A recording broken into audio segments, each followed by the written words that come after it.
तबाही का हर आंकड़ा वॉशिंगटन को डरा रहा है। एक तरफ आसमान में कीट पतंगों की तरह गिराए जा रहे करोड़ों के MQ-9 रीपर ड्रोन्स, तो दूसरी तरफ युद्धपोत USS अब्राहम लिंकन पर जवानों का डिप्रेशन, खूनी फ्रस्ट्रेशन। ऐसे हालात में सवाल यह उठ रहा है कि क्या स्ट्रेट ऑफ हॉर्मुज के इस ट्रैप से बाहर निकल पाना अमेरिका के लिए अब मुमकिन हो पाएगा?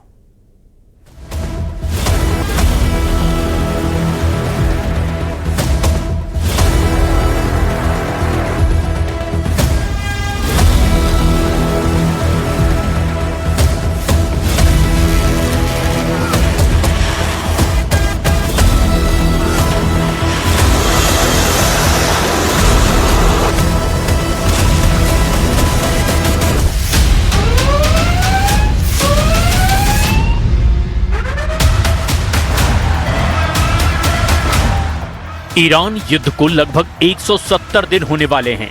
5 महीनों से ज्यादा की जंग में इस वक्त ट्रंप बुरी तरह से फंस गए हैं। एक तरफ हॉर्मुज पर ईरानी गदर है, तो वहीं दूसरी तरफ अमेरिका के बेहद महंगे और एडवांस MQ-9 ड्रोन को ईरानी सेना और हूथी लड़ाके कीट पतंगों की तरह हवा में मार रहे हैं। लंबी जंग से कराह रहे अमेरिकी सैनिक आपस में ही एक दूसरे पर खूनी हमले कर रहे हैं और खुदकुशी तक कर रहे हैं। ईरानी मीडिया तंजीम न्यूज और मेहर न्यूज ने दावा किया है कि अमेरिका का विमान वाहक युद्धपोत USS अब्राहम लिंकन जंग के मैदान से भाग रहा है, क्योंकि उस पर मौजूद 5000 अमेरिकी नौसैनिक भारी तनाव और डिप्रेशन का शिकार हो चुके हैं। फारस की खाड़ी और हॉर्मुज में इस वक्त 21वीं सदी का सबसे भीषण सैन्य दलदल बन चुका है। कूटनीतिक गलियारों में एक ही चर्चा है, हॉर्मुज के ट्रैप में डोनाल्ड ट्रंप का प्रशासन पूरी तरह उलझ गया है। ईरान के रणनीतिकारों ने साफ कर दिया है कि ये कोई 2-4 दिन की झड़प नहीं, बल्कि एक लंबी थका देने वाली जंग है। खुफिया रिपोर्ट्स और ईरानी सैन्य कमान के बयानों का दावा है कि तेहरान ने 2029 तक युद्ध जारी रखने की तैयारी कर ली है। ईरान का मानना है कि हॉर्मुज से दुनिया के 20% कच्चे तेल का रास्ता रोककर वो अमेरिकी अर्थव्यवस्था और वॉशिंगटन के सैन्य दबदबे को धीरे धीरे घुटने पर ले आएगा।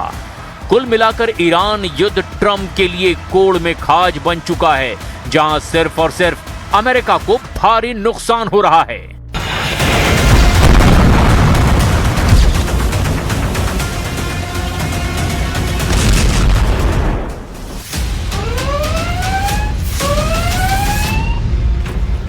ईरान युद्ध अब हॉर्मुज की सरहदों तक सीमित नहीं रहा, बल्कि हॉर्मुज अब ईरान युद्ध में हार जीत का हाई पॉइंट बन चुका है। पूरा पश्चिमी एशिया इस वक्त युद्ध से पैदा हुए हालात को देखते हुए ईरान के खिलाफ डबल मोर्चा बनाने में जुटा हुआ है। पश्चिम एशिया में मौजूद अमेरिका के 8 मुख्य मिलिट्री बेस ईरान के हमलों और भीषण खतरों के बीच जंग करने को मजबूर हैं। एक तरफ फारस की खाड़ी में अमेरिकी युद्धपोत और ईरानी मिसाइलें आमने सामने हैं, तो दूसरी तरफ वॉशिंगटन और तेहरान के बीच बयानों का युद्ध अपने सबसे खतरनाक स्तर पर पहुंच चुका है।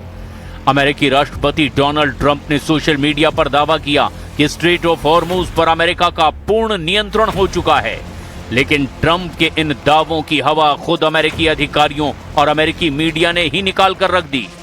फारस की खाड़ी में चल रहा युद्ध अब उस मोड़ पर पहुंच चुका है जहां दुनिया की सबसे बड़ी सैन्य महाशक्ति अमेरिका को एक ऐसा झटका लगा जिसकी कल्पना पेंटागन के रणनीतिकारों ने भी कभी नहीं की थी।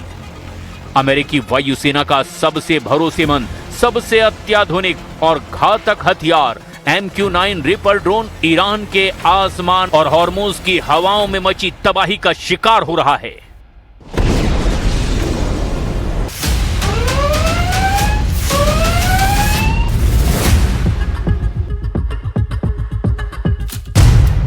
वॉशिंगटन पोस्ट की एक सनसनीखेज रिपोर्ट के मुताबिक ईरान के साथ जारी इस जंग में अमेरिकी सेना ने अब तक अपने कुल MQ-9 रीपर ड्रोन बेड़े का लगभग 1/4 हिस्सा यानी 25% हिस्सा गंवा दिया है।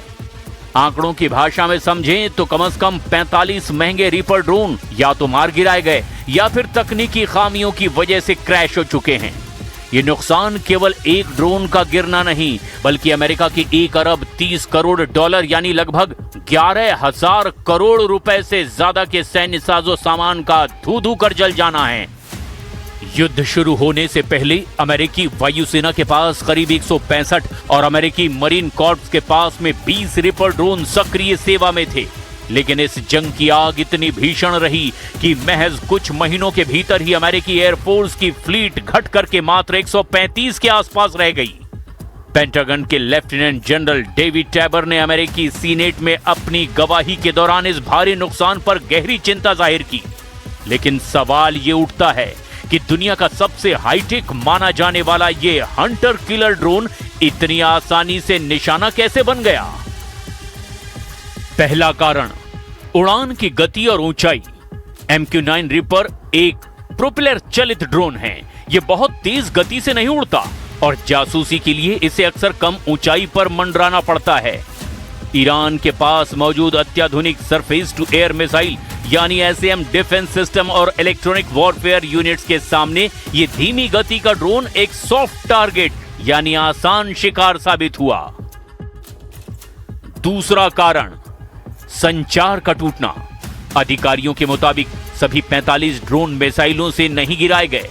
ईरानी सेना के उन्नत इलेक्ट्रॉनिक जैमर्स ने अमेरिकी ऑपरेटर्स और ड्रोनों के बीच सैटेलाइट लिंक को काट दिया, जिससे कई ड्रोन बेकाबू होकर समुद्र और रेगिस्तान में क्रैश हो गए।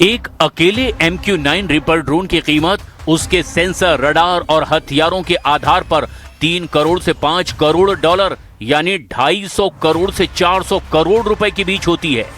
45 ड्रोनों के नुकसान का सीधा मतलब है कि अमेरिकी करदाताओं के 1 अरब 30 करोड़ डॉलर पानी में बह चुके हैं। लेकिन बात सिर्फ ड्रोनों की बर्बादी तक सीमित नहीं है। ये संकट अमेरिकी रक्षा भंडार के एक बहुत बड़े खालीपन को उजागर कर रहा है। ईरान युद्ध के शुरुआती दौर में ही अमेरिकी सेना ने अपनी आक्रामक और रक्षात्मक क्षमताओं का बेहिसाब इस्तेमाल किया। 850 से ज्यादा टॉमहॉक क्रूज मिसाइलें दागी गई, 1000 से ज्यादा पैट्रियट और थर्ड एयर डिफेंस इंटरसेप्टर खर्च कर दिए गए। नतीजा ये हुआ कि अमेरिकी सैन्य कमांडरों को अपनी रणनीति में बदलाव करने के लिए मजबूर होना पड़ा। जिस रफ्तार से मिसाइलें और इंटरसेप्टर दागे जा रहे हैं, उस रफ्तार से अमेरिकी रक्षा उद्योग उसका निर्माण और सप्लाई नहीं कर पा रहा। हथियारों और ड्रोनों के इस भयंकर नुकसान ने अमेरिकी राष्ट्रपति डोनाल्ड ट्रंप के सामने एक बड़ा राजनीतिक और रणनीतिक धर्म संकट खड़ा कर दिया है।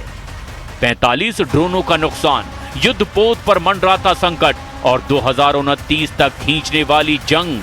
हॉर्मुज के इस ट्रैप ने साफ कर दिया है कि केवल सैन्य ताकत से जंग नहीं जीती जा सकती।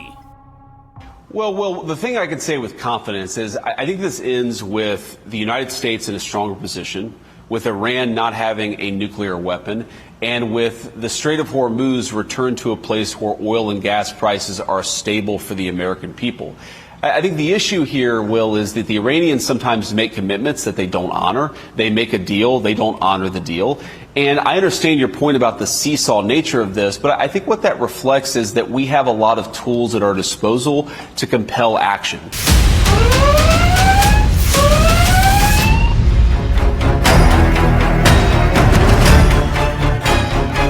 अब दुनिया की नजरें वॉशिंगटन पर है कि क्या ट्रंप प्रशासन इस महासंकट का कोई राजनीतिक समाधान निकालेगा या फिर फारस की खाड़ी का ये गतिरोध असीम युद्ध की ओर बढ़ेगा। लगता नहीं है कि अमेरिका जंग को अब लंबा खींच पाएगा। फारस की खाड़ी, अरब सागर और लाल सागर में ईरान पर हमला करने में जुटा अमेरिकी विमानवाहक युद्धपोत USS अब्राहम लिंकन 5 महीने की जंग में पस्त हो चुका है। ईरानी मीडिया और अमेरिकी अधिकारियों की रिपोर्ट के मुताबिक जो हालात अभी दिखाई दे रहे हैं वो अमेरिका के लिए किसी बड़े खतरे की घंटी से कम साबित नहीं हो रहे।